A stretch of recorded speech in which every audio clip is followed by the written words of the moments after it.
Da, da, da. Here we are. Oh, why do they have so much ash and trash? Oh, look, it took us 2 minutes to get in. I know, right? They have so Yeah, I much, don't know. so much crazy ash and trash on this now that I don't know why they have it on there. You're pushing this button and you're pushing I know. that button. It frosts me. Now we want to expand this, right? So you can watch the log. And Oh, let's there's do a this. log. Hey, I Melissa. think that'll be good. Hi, Melissa. So we are back live, and I got a new modem, and I'm really hoping that new modem will make the connectivity better. Right. So let me know. Hello, Rita. Let me know if there's issues. You don't have to let me know every 5 seconds, but if you think there's some trouble and it's off for a long time, please let us know, because we can switch back to the phone. But so anyway, Russ, Mark. Oh, my hands did the opposite way. And there's Erica. That was weird. Hello, Erica. Well, tonight, and you know, maybe you can see it. I put actually the title on there in a complicated way. I found a place that said put title on. And the show tonight is about the origins and the history of the Search for Spirits Paranormal Investigation and Healing Team. That's a mouthful, but we've come a long way, I'll tell you that. We have indeed. Oh my goodness. We really have. And I guess the first thing to talk about is why? Why did we get interested in this topic? Why don't you start chatting about your experiences that got you into this? Okay, well, it starts out when I'm a child and just experiencing, things that happen to kids all the time. You see the tall man in the doorway, scares the crap out of you. Right? The spider plant that is hanging next to my bed burst into a cloud of flies. Yikes! That's the scariest. That's frightening. Yeah, things running around the ceiling. So kind of pretty much being plagued as a child. And as I started growing up, then I encountered different things over time. Just scary things that present themselves. Lifetime of events. Yeah, lifetime events. Yeah. So come back from Germany. I encountering. Well, we used to do a lot of. You can't hear me. So we used to do a lot of urban exploring. That was our main thing. But we'd run into hauntings, and we were in a old sanitarium, and there were some big heavy footsteps. The thing, it was like it was coming after us, and it startled us a little bit. So I guess like a lifetime of events that brought me up to this point where this is what I wanted to do. One thing I saw a number of years ago, before Russ and I started doing this together, was a newspaper article that talked about a place it was in Stillwater, and they had a team come out and talk about, they had a burial ground underneath their place, and it was an article a year later, and they still were haunted. And I'm like, I want to help these people, and when we leave, I want to have them have peace. So that I was set up for that, and then when I met Russ, that's exactly what I got. So it's like, yeah, my entire life was prepping me and bringing me up to that point. Okay. Now I'm hearing Melissa saying that we are freezing. Is anybody else experiencing us freezing, or is this just a Big Fork, Minnesota potential issue? Can anybody let us know? And we'll keep rolling though. All right, so yeah, absolutely. That's the crazy thing of growing up in that type of situation, and mine is not as frightening. Well, not as frightening as yours, but I too, I think I was probably about 4 when I had my first experience where I thought I saw something, and I'm like, whoa, what was that? And throughout the years, I kept having dreams of me being in haunted locations, and I would get visits. From what I realized now that I'm much older, but I was getting visits from spirits who were showing me tidbits of their stories. Like they would show me how they died or a little tiny bit of their life. And sometimes I just played it out as dreams. But long story short, after I came this far to where I am today, I realized all those years spirits were communicating to me. And when you're younger, you don't really know how to deal with stuff like that or explain it. Nor did back in those days. Nobody talked about it. But let's just jump into, here we got a question. How did you find the name Search for Spirits? Search for Spirits was kind of my brainchild that I just was sitting in my office here, and I wish I had a really cool story to tell you. But I don't. I thought about it, and I'm like, what does this mean to me? What are we doing, and what does it mean? And at that time, the Search for Spirits was more of an investigation team when we started out. The healing didn't come in till quite a few years later.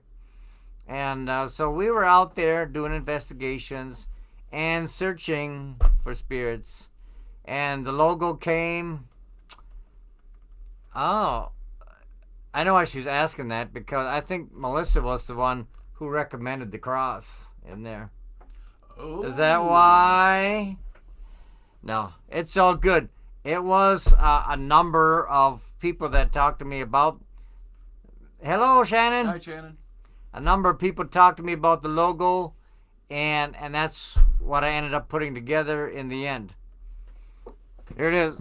Can you see it? Oh, wrong way. Hey. There it is. Hey. Yeah, it's great. Nice job, Melissa, on the cross. That's good. Nice job. Nice job. All right, but hey, here it is. 2012, the month of August. I'm down in Kentucky. I'm doing a job. I'm working a job down there with the military, and I had nights off. So one night I decided to take a drive, maybe grab a bite to eat, and I'm in Bardstown, Kentucky, and this guy's telling me about this tavern. It's called the Talbot Tavern, and he says, the James gang used to hang out there all the time. Gunslingers. Woo woo. Can I even show you? Bing.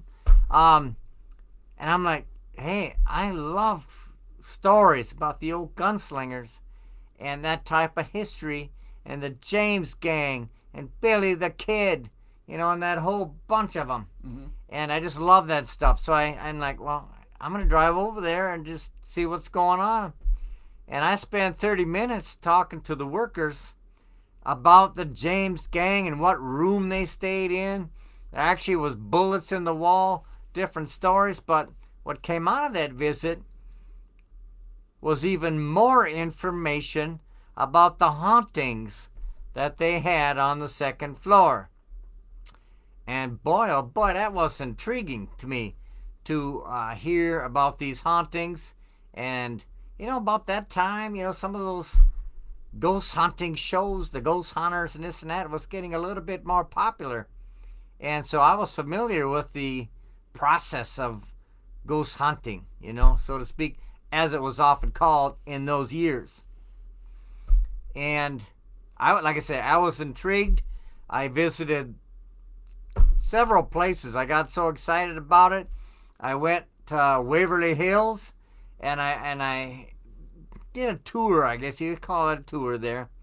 And then I went to the Hardin County Historical Museum, which had just been featured on a show. I don't remember which one, but one of the ghost hunting shows. That was Ghost Adventures, I think. Was it? And then I wrapped it up with a trip out to the gates of hell.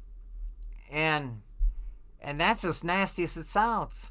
I went and I was standing underneath what some called the hanging tree.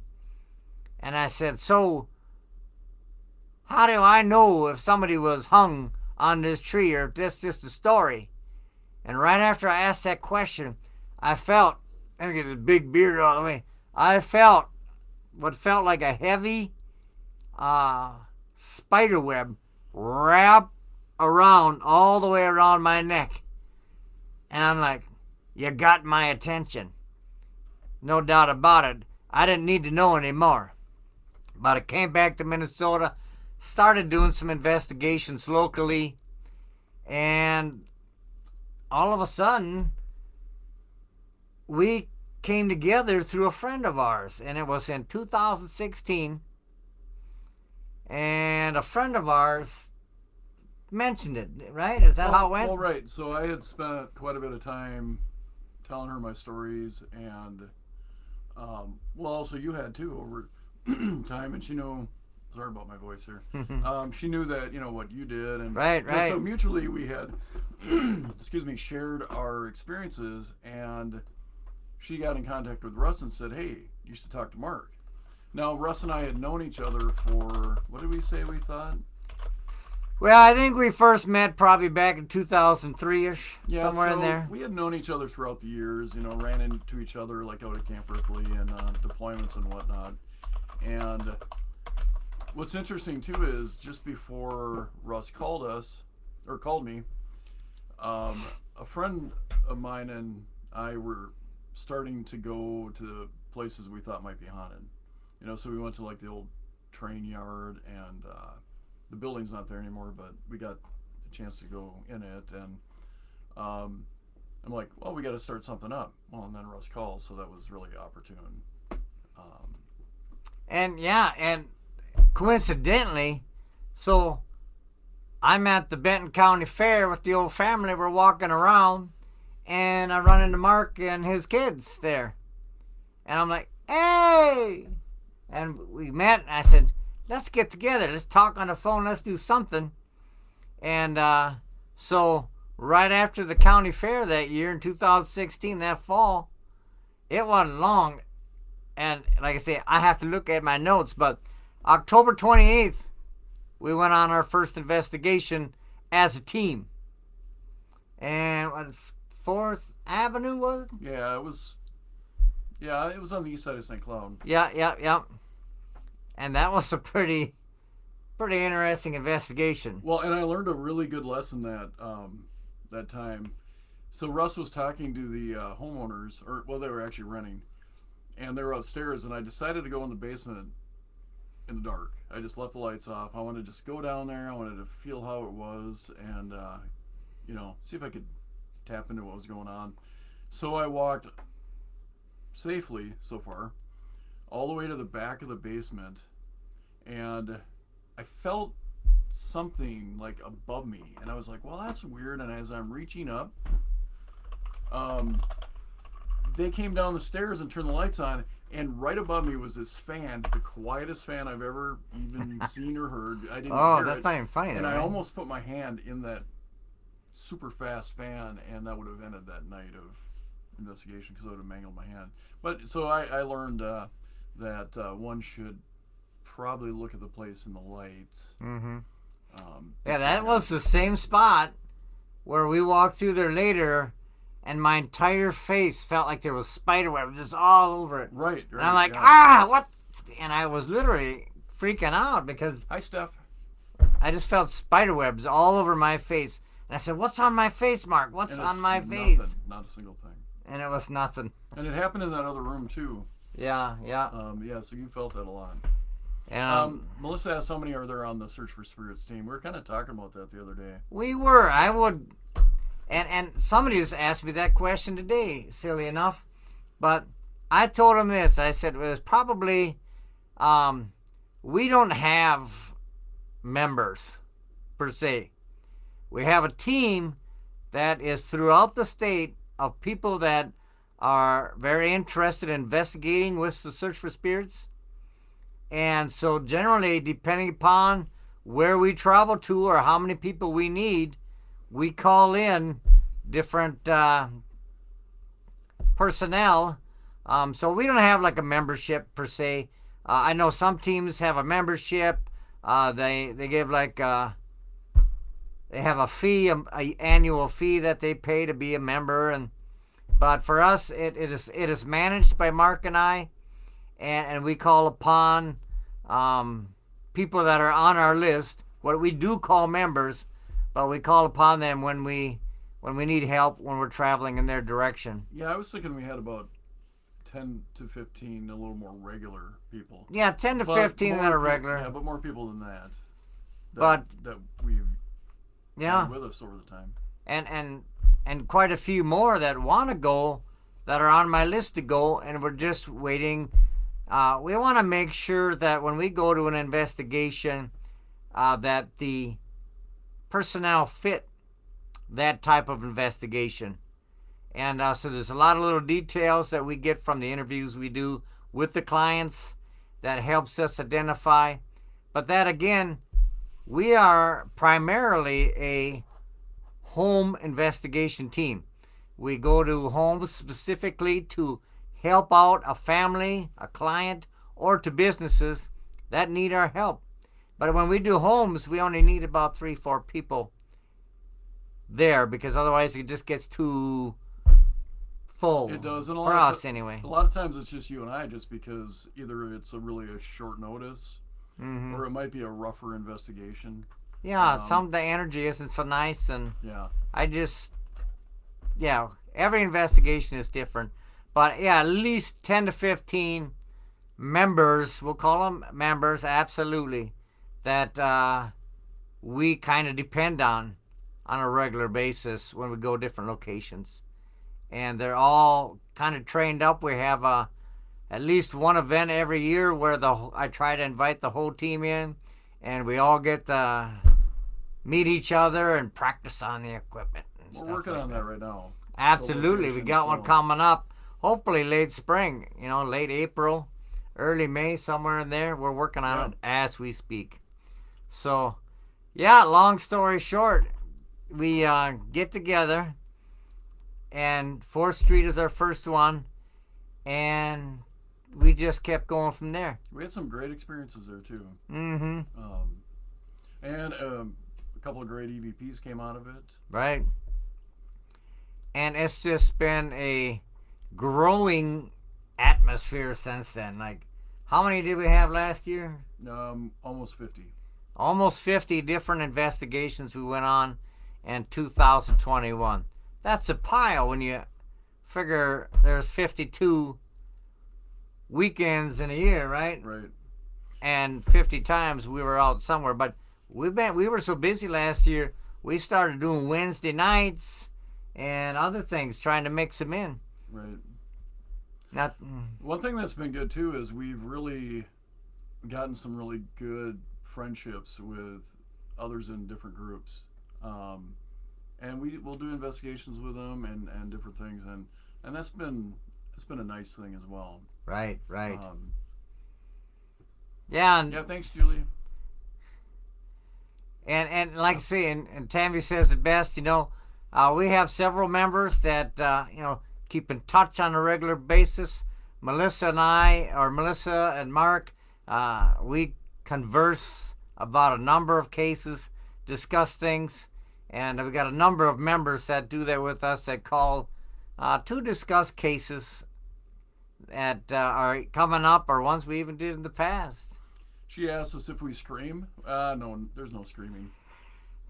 No. Have you screamed? I don't think I've ever screamed. Actually, the time when you should have screamed, or you could have screamed, was when that big iron door slammed in your face. Yeah, that was the time I think my voice raised up an octave, Yeah, but you didn't scream. but I didn't scream. No. No.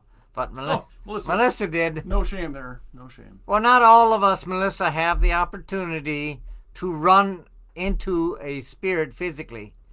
I mean, that's a special type of event that I can't say many people have experienced. Yeah. But we're proud of you. We're proud of you. So, yeah, definitely. We've been together now, so quite a few. Yep. Ogilvy. Yeah, we won't forget it. We won't forget it. But yeah, that was interesting. That was a good experience. Yeah. And you're welcome, Julie. It was our pleasure. Yes, it was absolutely. Nice. Yeah, and we're going out Friday night, again. Yep. and that's local. And then at the end of the month, we're heading out to Faribault for a pre-investigation. And let's just give ourselves a plug quick. Oh, why not, right? Mark and I have joined up with 3 other teams, and we're going. We've started a new venture, where these 4 teams are going to be holding, not large, but different events around Minnesota and Wisconsin, potentially Iowa. Maybe the Dakotas, who knows? Yep. Yeah, we talked about a place over A there. Minnesota Para Connection. Yep. And I'm tomorrow, you know what? I'm going to get online on my Facebook tomorrow, and I'm going to push out an invite to everybody on Facebook with me so that you can be a part of the Para Connection as well. And this is going to be good stuff coming up, and I'm excited. We're also working with the hotel down in Annandale. We're going to be doing some tours of the hotel this summer. That'll be fun. Yep. And so we got a lot of good things coming up, a lot of potential live Facebook opportunities. But we're working with Wild 99. Shannon thanks us for. Oh, thank you, Shannon. Yeah, thanks, Shannon. Yes, we just, like I say, I tell you what, we meet a lot of people out there. I call them clients, but that really isn't even near what I mean. Right. When I say clients, in most cases, by the time we wrap up an investigation and the follow-ups and whatnot, all of these people aren't just clients, they are friends as well. They are friends that we will know and not forget for a lifetime. And each of them has had their own personal, paranormal, supernatural experience. Yep. Every one of them. We always say it's like snowflakes, because every experience is different. And so that's where the investigation comes from. You spend about 2.5 hours on investigation, and the other 2.5 hours healing and cleansing. Yep. And a lot of talking in between. A lot of visiting and yeah. So that's great. I like it. It's that's an enjoyable part of it. Yeah, getting to know everybody and being able to help.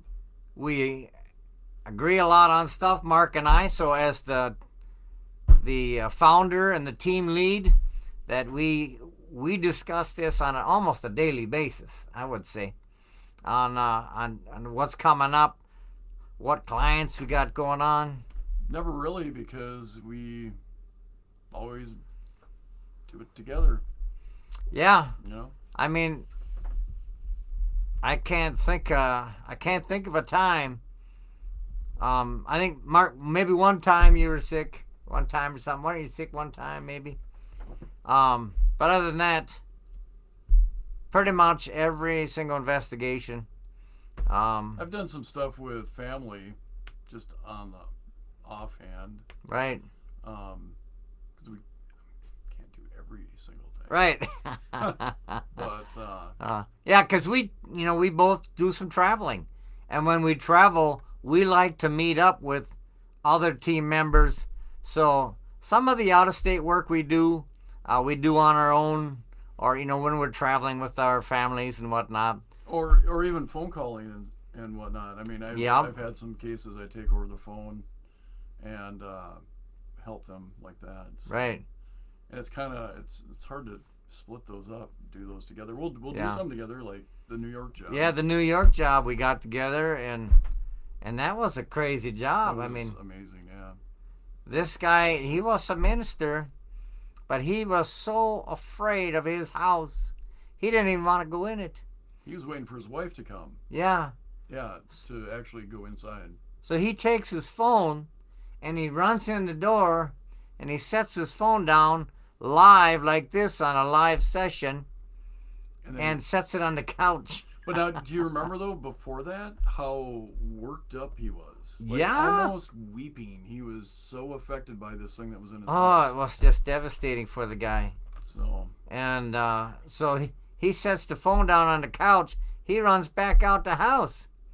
And Mark and I are left alone, so to speak. But, of course, we're sitting right here where we are now. yeah. And we're talking to the energies of his house, trying to figure out what is going on here. And then eventually we're like, hey, dude, are you near your phone? I mean, we're kind of done as much as we can, you know.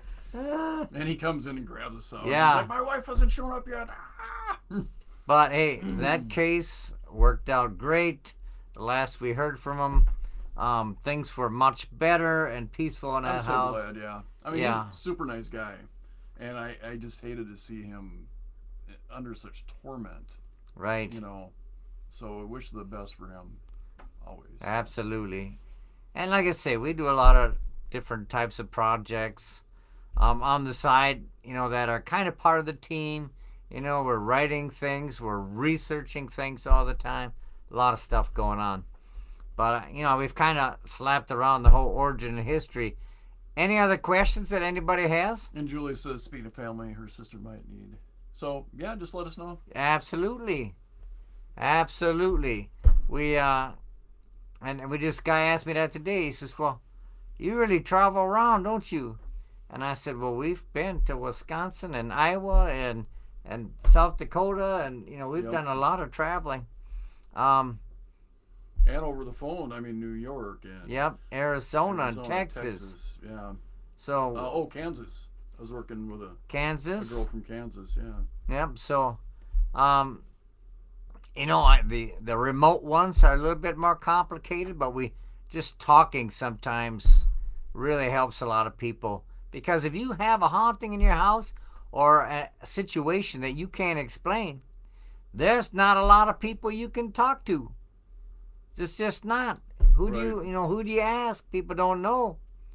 And so one of the reasons we do this show, and I'll kind of wrap it up with this, but one of the reasons we do this show is so that more and more people hear about our team and are able to help when they hear somebody else having a strange experience, that you can share it just like Julie did there and say, hey, I know somebody that needs help. And like I say, it isn't just ghosts. It's all types of energies and cryptids and just anything you can't explain. We get people that call us just to talk about the fact they can't sleep, or they have bad dreams, or they have a strange illness that they can't explain. And the list goes on and on and on. And we talk about all kinds of stuff with clients and friends. Hi, Heather. Hello, Heather. And Melissa, we're glad you joined our family, too. It's been awesome to have you. Yes. And we, like I say, we're into all kinds of different things. You know, we have the annual Bigfoot event. Yes. This year we have an